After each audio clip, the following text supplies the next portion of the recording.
aliwaambia ya kwamba akamuita Musa, akaenda akamwambia hawa wana wa Israeli lazima niwaandikie amri ambazo watakuwa wanafuata tangu sasa mpaka wafike katika ile nchi ya Kanaani. Naye Musa alienda moja kwa moja katika mlima Sinai.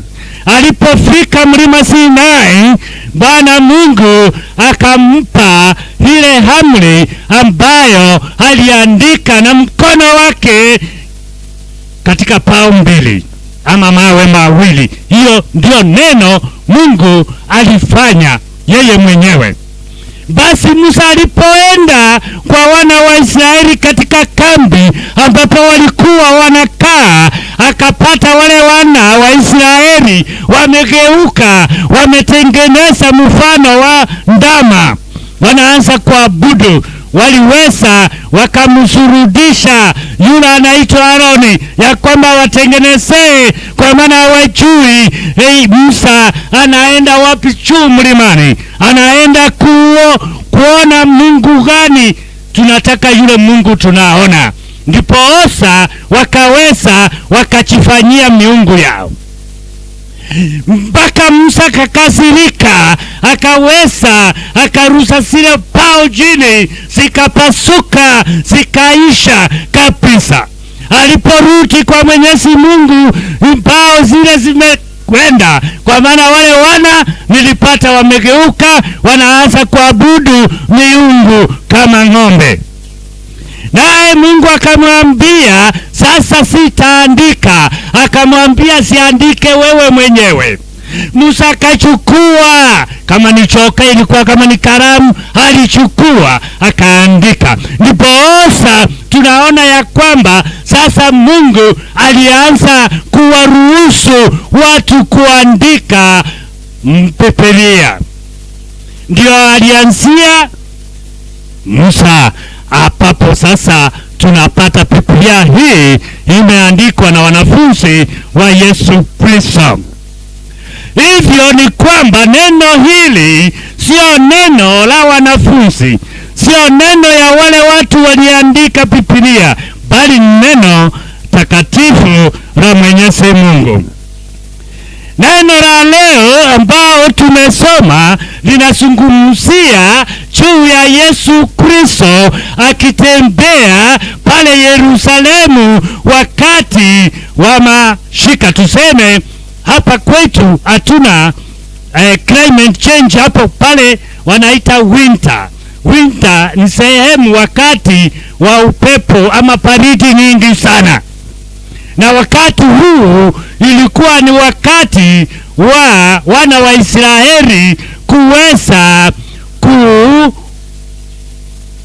kuweza kuangama, waangame, waweze kusafishwa, waweze kuwa watu wasafi. Yaani siku hiyo ilikuwa wafanye kafara, wasafishwe makosa yao. Ndio maana wanaenda huko Yerusalemu mara moja kwa mwaka. Sasa hapa Yesu alikuwa pia pale, na akawa akitembea katika ukumbi wa Sulemani. Pale Yerusalemu hekalu kubwa ina sehemu mbalimbali zinaitwa majina, na kuna sehemu ilikuwa inaitwa ya Solomon, ndio kwa Kiswahili inaitwa Sulemani. Solomon, kwa maana yeye ndiye alijenga hiyo hekalu. Wakaweza wakasema wacha tupake tuite jina hii sehemu tukumbuke Solomon, kwa maana kazi amefanya ni kubwa. Kama sisi tunapotengeneza barabara tunaita jina ya mtu ambaye alikuwa kiongozi shujaa wetu, ama president, ama rais wa nchi, tunaita barabara majina ya watu, ama shule, ama mambo mengine. tunaita majina hayo ya kukumbuka kwa kazi ile aliyofanya. Kwa hivyo hekalu ya Yerusalemu ilikuwa na majina, na jina moja ambao Yesu alikuwa akitembea ni sehemu ya Solomoni. Na hapa katika sehemu ya Solomoni watu wengi sana walikuwa wanaipenda sana, kwa maana Solomoni alikuwa ni mtu alikuwa na hekima nyingi sana. Kwa hivyo wanapita pale hata na wao waweze kuwa na hekima. Basi siku hiyo Yesu akatembea pale. Alipokuwa akitembea, wale Wafarisayo wakaweza wakamwambia, tuambie hakika kama wewe ni Kristo. Kwa nini unatuficha? Tuambie wasi kama wewe ni Kristo, tuweze tukafahamu, tumalize hiyo mambo, hiyo story ishe hivyo. Tuambie kama wewe ni Kristo, maneno yafanye nini? Yaishe. Yesu akawaambia, hakika nimezungumza na nyinyi, nimewaambia kila wakati watu wote, nikapita, nikaponya vipofu, nikaponya vilema, nikaponya watu mpaka nikafufua wengine. Nyinyi hamsaidiki mambo hayo nawaambia. Lakini kama msaidiki, angalia kazi yenyewe mimi ninayofanya, iwahakikishie mimi ni nani. Bwana asifiwe. Akaendelea kuambia yeye ni nani. Akawaambia yeye na Mungu ni moja. Alipotaja yeye na Mungu ni moja, wakarusa mawe wamuue, kwa maana anasema ya kwamba yeye na Mungu. Wakasema unakufuru. Yesu akawaambia hakika si kufuru, lakini ni mambo ipi ambayo mnataka kunipigia mawe? Basi ndugu yangu, somo hili liko kwetu hivi. Je, tunamtambua Yesu Kristo ni nini? Kwa maana amesema hapa yeye ni mchunga kondoo, mchungaji wa kondoo. Anasema ile kondoo amechunga, hakuna mtu atapokonya kutoka mkono wake. Je, wewe unamjua Kristo kama mchungaji wako? Unamjua Kristo kama wewe ni kondoo wake ambaye ameweka katika malisho yake, ambaye anajivunia? Anasema ya kwamba hakuna mtu ataweza kunyakua kondoo hao ambao wako katika mkono wake. Kondoo wangu ninawajua kwa majina, na wao wanaposikia sauti yangu wanaifahamu. Hiyo ndio Yesu anasema ya kwamba anajua kondoo. Je, wewe kama kondoo wamfahamu Kristo? Ama kila wakati unaendelea kuuliza kama Wafarisayo, tuambie wewe ni nani tuliitike, tuambie umetoka wapi tuliitike?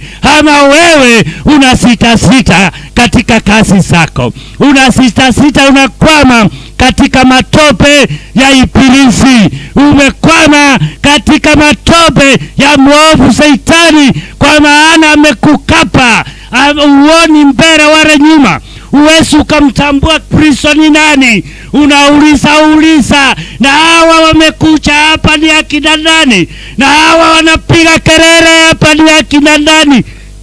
Je, wamfahamu Yesu Kristo ni nani? Anasema mimi natoa uhai. Haleluya.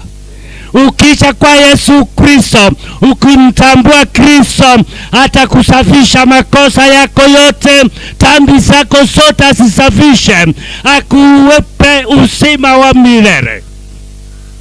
Hiyo ndio maana hakutaki uweze ukaishi katika ulimwenguni huu, hakutaki uweze ukaendelea kuishi hapa, lakini unaenda katika ile nchi.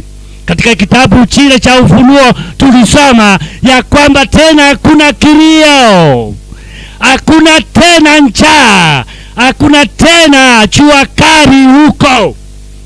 utakuwa unaishi raha milele kwa milele. Tukasoma tena kutoka juu ya kwamba kulikuwa na wazee ambao walikuwa wanazingira kile kiti cha enzi, wakivaa mapasi meupe, wakiimbia yule aliyekaa katika kile kiti usiku na mchana, 24 hours.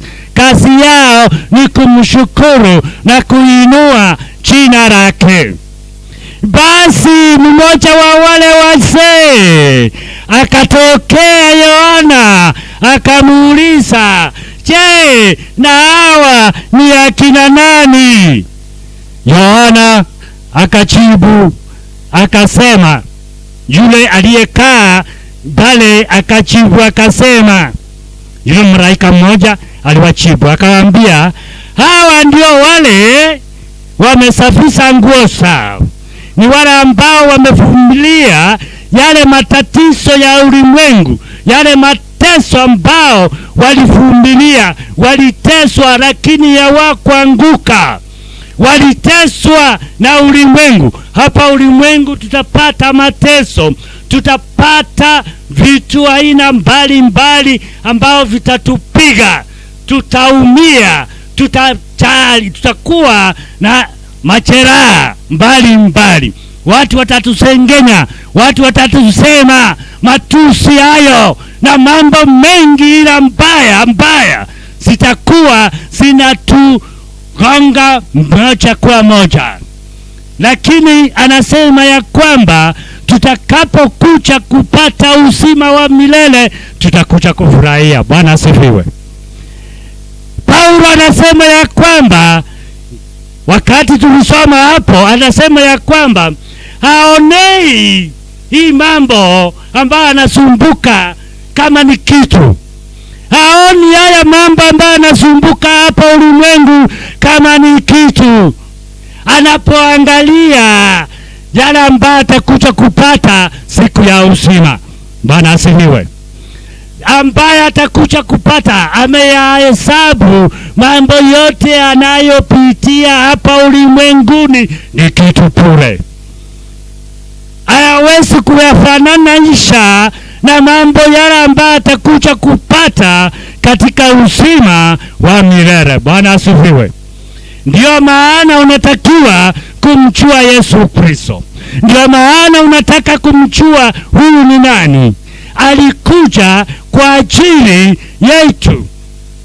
Yaani sisi katika hali yetu tulipopatiwa ile sheria 10 atisikuweza kutusaidia. Mpaka Yesu akaja mwenyewe akasema hii inawezekana. Ndio maana alikuja. Anasema ikiwezekana, yule ambaye hataamini, nasema yule atakayechukua mzigo wake mwenyewe, yule atakayechukua msalaba, abebe msalaba wake mwenyewe, achikane, abebe msalaba wake mwenyewe, anifuate, huyu ndiye atakuja kuwa na uzima wa milele. Huyu ndio amefananishwa na mwanakondoo. Huyu ndiye anasema hata Mungu hako na hiyo na mwanakondoo, na hakuna mtu atamtoa pale.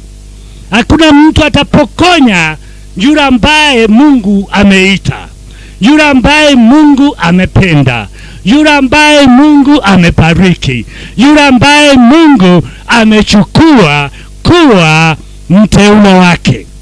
Je, wewe uko tayari uchukuliwa na Bwana Yesu Kristo? Uko tayari uweze kuwa mwanakondoo wa Mungu?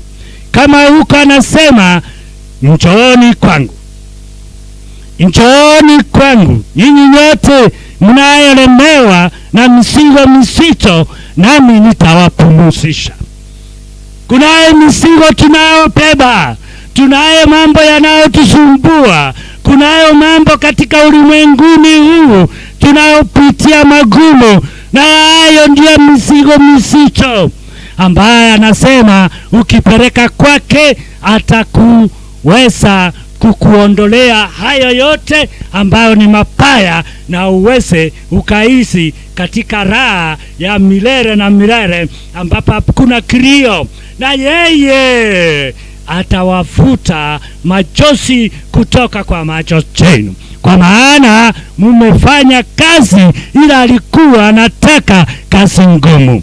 Bwana Yesu aweze kuwabariki, awasafishe mioyo yenu, muweze kuwa munaitika katika itiko lile ambao anaowaita. Ili aliwaambia ya kwamba akamuita Musa, akaenda akamwambia hawa wana wa Israeli lazima niwaandikie amri ambazo watakuwa wanafuata tangu sasa mpaka wafike katika ile nchi ya Kanaani. Naye Musa alienda moja kwa moja katika mlima Sinai. Alipofika mlima Sinai, Bwana Mungu akampa ile amri ambayo aliandika na mkono wake katika pao mbili ama mawe mawili. Hiyo ndio neno Mungu alifanya yeye mwenyewe. Basi Musa alipoenda kwa wana wa Israeli katika kambi ambapo walikuwa wanakaa, akapata wale wana wa Israeli wamegeuka, wametengeneza mfano wa ndama, wanaanza kuabudu. Waliweza wakamsurudisha yule anaitwa Aroni ya kwamba watengenezee, kwa maana hawajui Musa anaenda wapi juu mlimani, anaenda kuona Mungu gani. Tunataka yule Mungu tunaona. Ndipo osa wakaweza wakachifanyia miungu yao, mpaka Musa kakasirika, akaweza akarusa zile pao chini, zikapasuka, zikaisha kabisa. Aliporudi kwa Mwenyezi Mungu, pao zile zimekwenda, kwa maana wale wana nilipata wamegeuka, wanaanza kuabudu miungu kama ng'ombe. Naye Mungu akamwambia sasa sitaandika, akamwambia siandike wewe mwenyewe. Musa akachukua, kama ni choka ilikuwa kama ni kalamu, alichukua akaandika. Ndipo osa tunaona ya kwamba sasa Mungu alianza kuwaruhusu watu kuandika Biblia. Ndio alianzia Musa. Hapo sasa tunapata Biblia hii imeandikwa na wanafunzi wa Yesu Kristo. Hivyo ni kwamba neno hili sio neno la wanafunzi, sio neno ya wale watu waliandika Biblia, bali neno takatifu la Mwenyezi Mungu. Neno la leo ambao tumesoma linazungumzia juu ya Yesu Kristo akitembea pale Yerusalemu wakati wa mashika. Tuseme hapa kwetu hatuna climate change, hapo pale wanaita winter. Winter ni sehemu wakati wa upepo ama baridi nyingi sana. Na wakati huu ilikuwa ni wakati wa wana wa Israeli kuweza kuangama, waangame, waweze kusafishwa, waweze kuwa watu wasafi. Yaani siku hiyo ilikuwa wafanye kafara, wasafishwe makosa yao.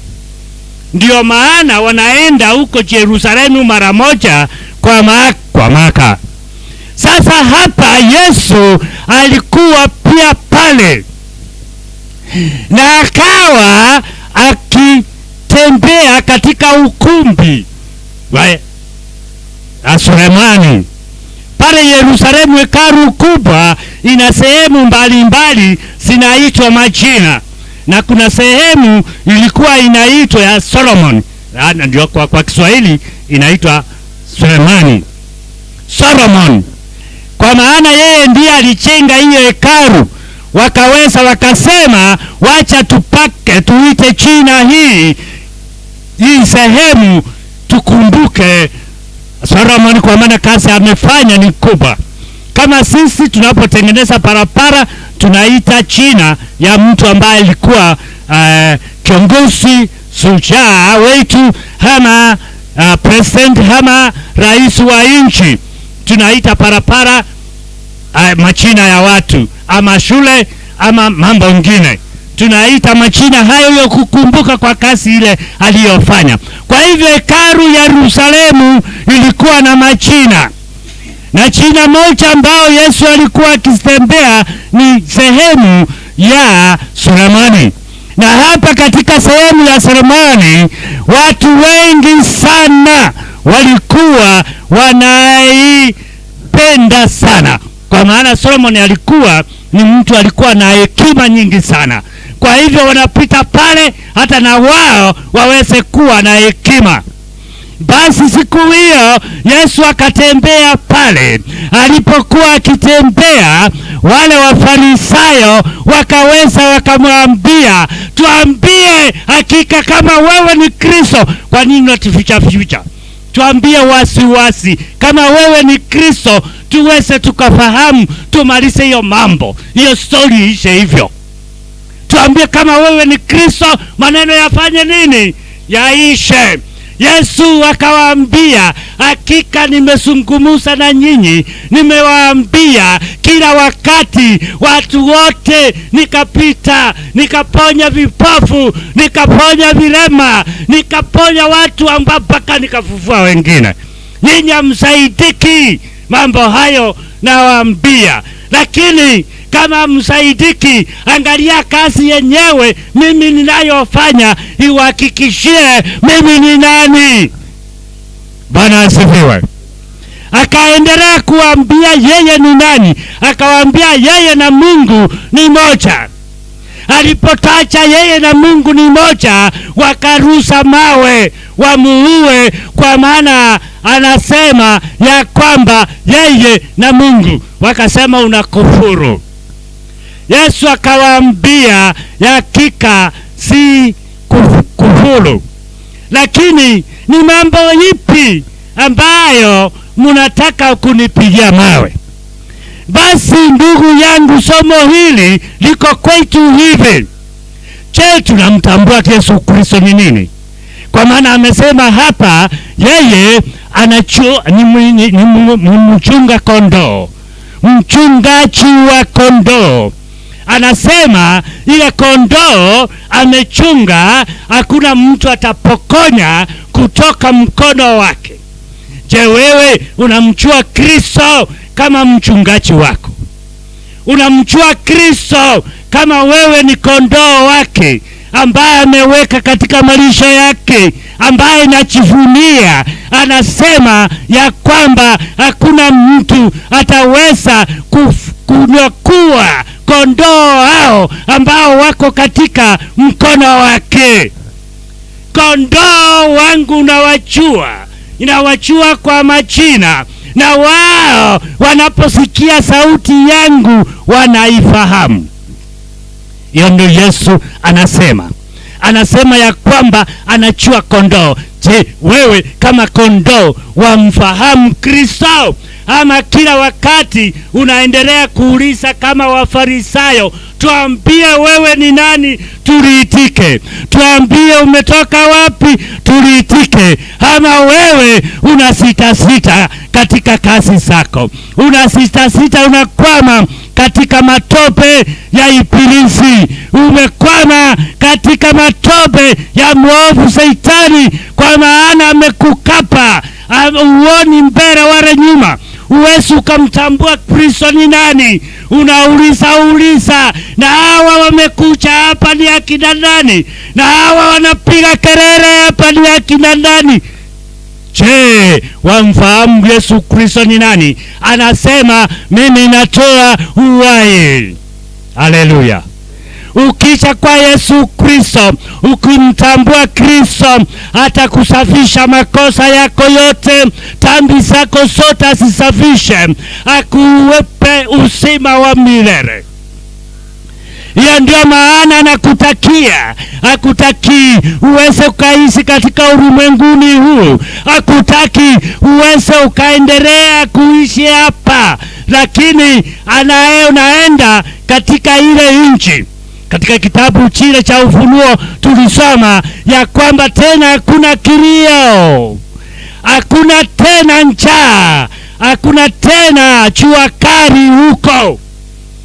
Utakuwa unaishi raha milele kwa milele. Tukasoma tena kutoka juu ya kwamba kulikuwa na wazee ambao walikuwa wanazingira kile kiti cha enzi, wakivaa mapasi meupe, wakiimbia yule aliyekaa katika kile kiti usiku na mchana, 24 hours. Kazi yao ni kumshukuru na kuinua jina lake. Basi mmoja wa wale wazee akatokea Yohana, akamuuliza, je, na hawa ni akina nani? Yohana akajibu akasema, yule aliyekaa pale akajibu akasema, yule malaika mmoja aliwajibu akawaambia, hawa ndio wale wamesafisha nguo zao, ni wale ambao wamevumilia yale matatizo ya ulimwengu, yale mateso ambao walivumilia. Waliteswa lakini hawakuanguka, waliteswa na ulimwengu. Hapa ulimwengu tutapata mateso, tutapata vitu aina mbalimbali ambao vitatupiga, tutaumia, tutakuwa na majeraha mbalimbali. Watu watatusengenya, watu watatusema matusi hayo na mambo mengi ila mbaya zitakuwa zinatugonga moja kwa moja. Lakini anasema ya kwamba tutakapokuja kupata uzima wa milele tutakuja kufurahia. Bwana asifiwe. Paulo anasema ya kwamba, wakati tulisoma hapo, anasema ya kwamba haonei hii mambo ambayo anasumbuka kama ni kitu. Haoni haya mambo ambayo anasumbuka hapa ulimwengu kama ni kitu. Anapoangalia yale ambayo atakuja kupata siku ya uzima. Bwana asifiwe. Ambaye atakuja kupata, ameyahesabu mambo yote anayopitia hapa ulimwenguni ni kitu bure. Hayawezi kuyafananisha na mambo yale ambayo atakuja kupata katika uzima wa milele. Bwana asifiwe. Ndio maana unatakiwa kumjua Yesu Kristo. Ndio maana unataka kumjua huyu ni nani. Alikuja kwa ajili yetu. Yaani sisi katika hali yetu tulipopatiwa ile sheria 10 hatusikuweza kutusaidia. Mpaka Yesu akaja mwenyewe akasema hii inawezekana. Ndio maana alikuja. Anasema ikiwezekana, yule ambaye hataamini, nasema yule atakayechukua mzigo wake mwenyewe, yule atakayechukua msalaba, abebe msalaba wake mwenyewe, achikane, abebe msalaba wake mwenyewe, anifuate, huyu ndiye atakuja kuwa na uzima wa milele. Huyu ndio amefananishwa na mwanakondoo. Huyu ndiye anasema hata Mungu hako na hiyo na mwanakondoo, na hakuna mtu atamtoa pale. Hakuna mtu atapokonya yule ambaye Mungu ameita, yule ambaye Mungu amependa, yule ambaye Mungu amebariki, yule ambaye Mungu amechukua kuwa mteule wake. Je, wewe uko tayari uchukuliwa na Bwana Yesu Kristo? Uko tayari uweze kuwa mwanakondoo wa Mungu? Kama uko, anasema njooni kwangu. Njooni kwangu nyinyi nyote mnayolemewa na mizigo mizito, nami nitawapumzisha. Kunaye mizigo tunayobeba, tunaye mambo yanayotusumbua, kunayo mambo katika ulimwenguni huu tunayopitia magumu, na hayo ndio mizigo mizito ambaye anasema ukipeleka kwake atakuweza kukuondolea hayo yote ambayo ni mabaya, na uweze ukaishi katika raha ya milele na milele, ambapo hakuna kilio, na yeye atawafuta machozi kutoka kwa macho yenu, kwa maana mumefanya kazi ila alikuwa anataka kazi ngumu. Bwana Yesu aweze kuwabariki, awasafishe mioyo yenu, muweze kuwa munaitika katika itiko lile ambao anaowaita.